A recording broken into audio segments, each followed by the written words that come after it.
sometimes think of noise as being about a sound that's too loud, but actually it's probably better to think of it as a sound that's out of place.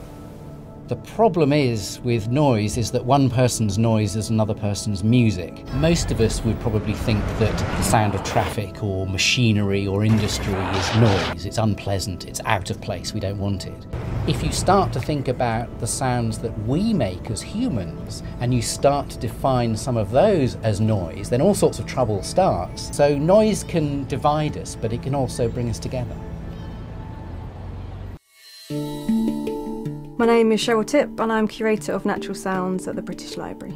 Okay, Natural Sounds is an amazing part of the sound archive here at the British Library. It's got about over 160,000 recordings in the archive. BBC and David Hendy came to the library and I was invited to the meeting to talk about the project, and it was just so wonderful for us to be a part of it and to hear about this amazing project because, you know, it's like a 30-part series for the BBC, you know, all on sound, nothing else, just about sound, and it's never been done before. The radio series, Noise: A Human History, came about, I think, because Radio 4 were looking for a new way of telling the human story. What we faced, though, was finding sounds to tell that story.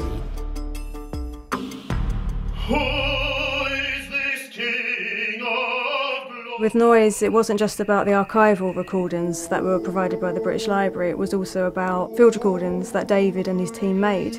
And those field recordings have come back into the archive, so it's almost like full circle. And if you have researchers who are interested in a particular topic or particular sound in one of the episodes, they can come here and they can listen to the unedited, the raw field recordings, you know, David speaking, and they're much longer and they're much richer. It was the tub in the kitchen.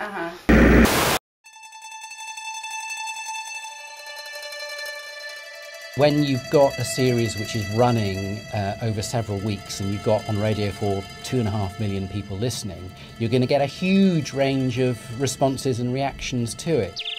It was great that the critics really liked the series for Radio 4. What was equally gratifying was that the newspapers could start to think of sound as a really interesting way of exploring some topical ideas and issues as well. One of the really exciting conversations which has resulted from the series has been with Noise Action, and they've been using the research I've been doing to inform their discussions through blogs and through conversations and through meetings about the role of social legislation and planning and city design in trying to negotiate issues of noise.